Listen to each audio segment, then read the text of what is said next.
Situations in Serbia was really hard, financial situation. My dad passed away when I was little. My mum had a stroke, got very sick. She was unable to work, so I wanted to go somewhere where I actually have the chance to learn, to get a good job, to work, help her out, help my sister out. This was a particularly good camping area. You know, lots of room. We had a little coffee table, we had a lounge suite, you know, and I'm sure if we'd organised it, we could have probably had a TV going as well, but that would have meant running an extension cable, I think. In my childhood, you know, I was forced to be an adult, you know, long before my time. Because Mum worked and Dad was an alcoholic gambler. You know, we saw very little of him.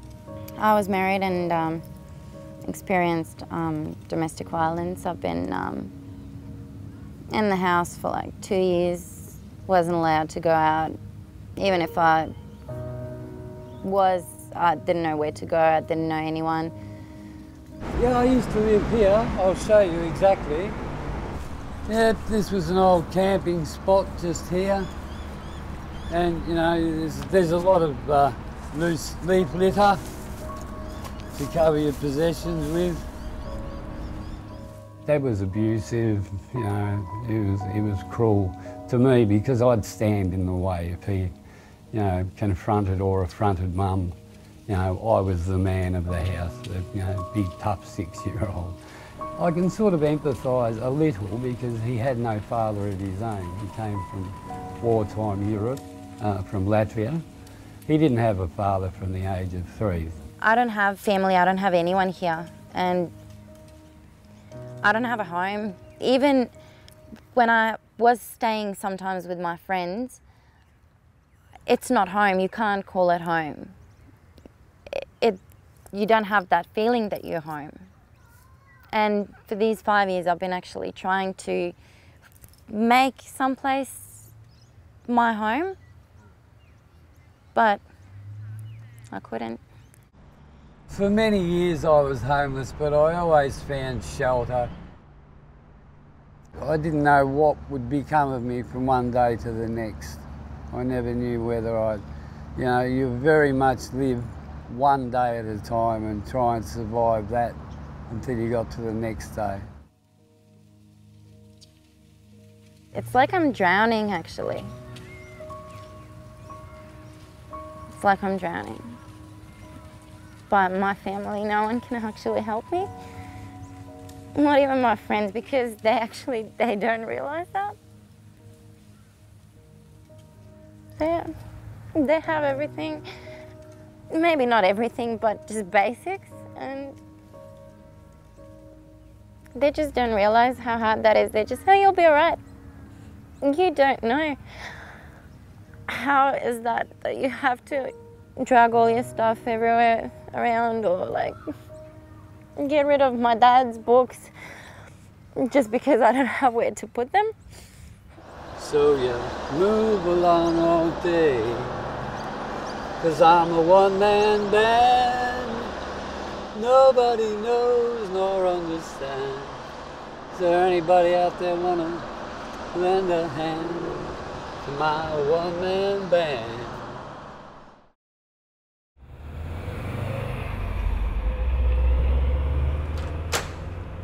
Okay, Peter. How you going, buddy? I was one of the original tenants, if you like, you know, one of the first ones.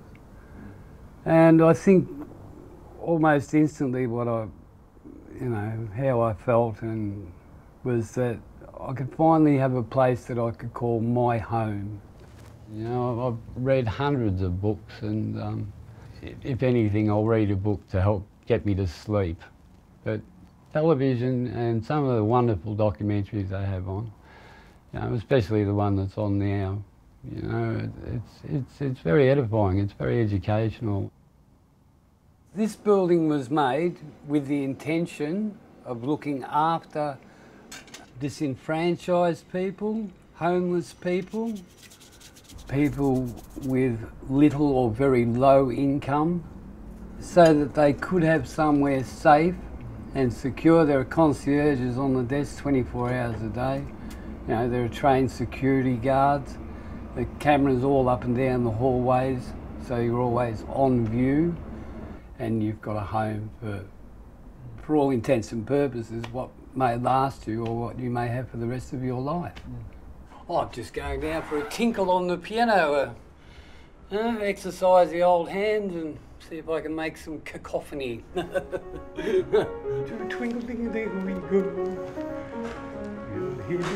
So tomorrow I'm moving into Common Ground, and I love it.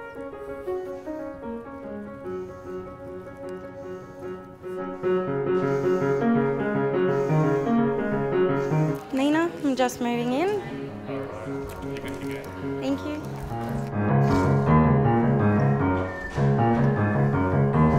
It's beautiful. Look at the piano. Look at all this.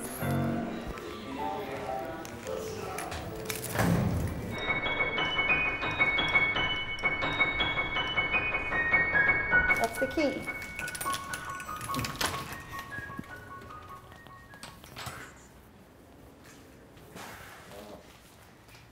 I saw it before, but it is wow.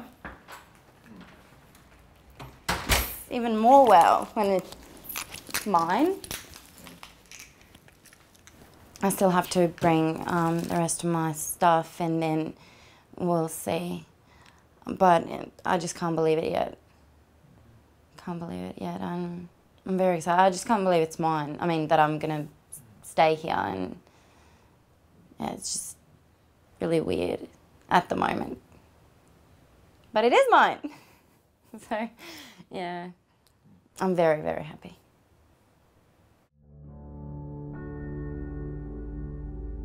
Hello. Come in. Where are we? This is my new apartment. Well, it's not new to me, it's new to you. This is like a little living area. Balcony's over there. I've got this from my mum. It says, like, for the best daughter.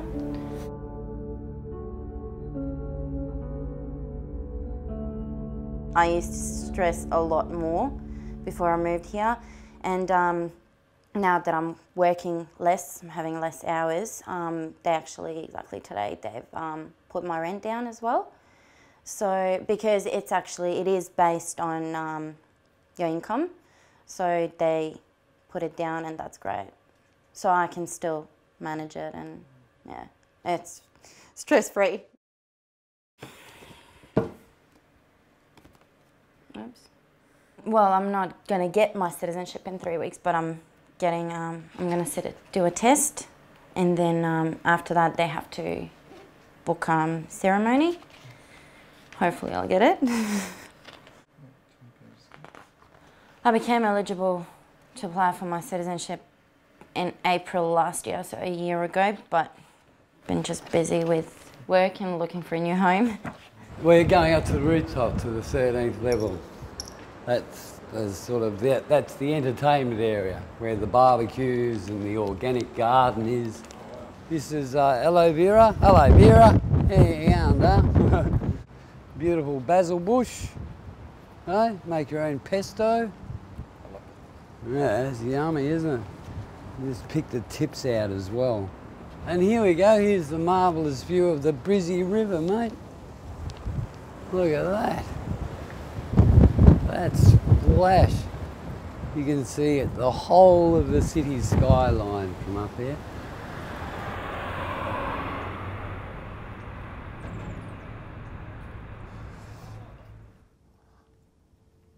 When I've been in exceedingly bad pain, they've called a 24-hour doctor in for me.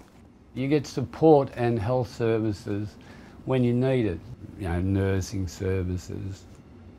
I was homeless, and I was completely straight and sober. I hadn't ingested any substance, hadn't had a drink, hadn't had a smoke of marijuana, hadn't had anything at all.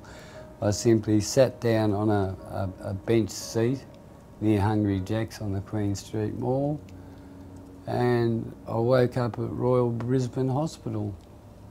with a blood clot on my brain, and my right eye was in the middle of my face. There was a 3 by 3 centimetre blood clot behind my right eye. Apparently I'd been assaulted by 12 youths.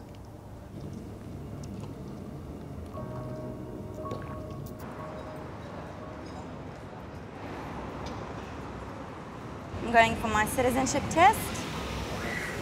I'm very nervous. Going mental. I'm excited. I'm excited. Wish me luck.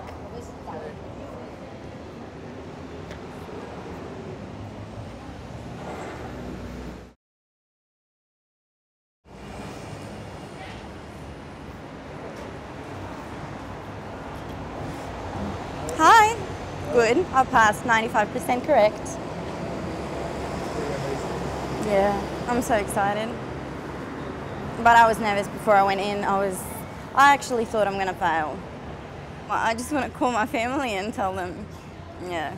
So, because as soon as I get my citizenship and my passport, then I can go home, see them. So, yeah. I don't know, I'm going to call them now.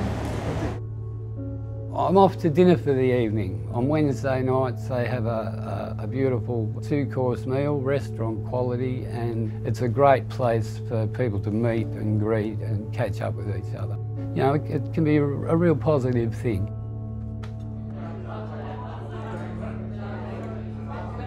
This is my adopted, not quite yet fully adopted son, Darren. Darren, this is Peter. Howdy. That's all I can say. He's my sanity. I'm going to go and grab a seat.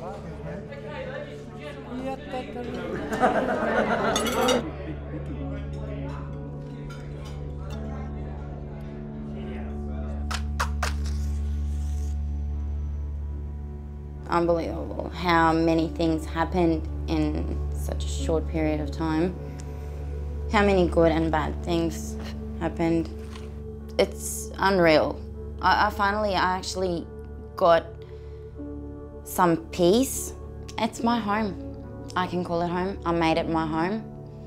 Well, right now I have more hours at work than I had before, but I'm still looking for a full-time job. Now this place makes it possible because I actually want to get a job here in the city. The fact that it's an income-based, I'm not stressing about, oh, am I going to be able to pay the next rent? Or am I going to be on the street or something? It's really, I think, one of the best things that happened to me in the last 4 years. The only thing that is missing is my family. That's the only thing.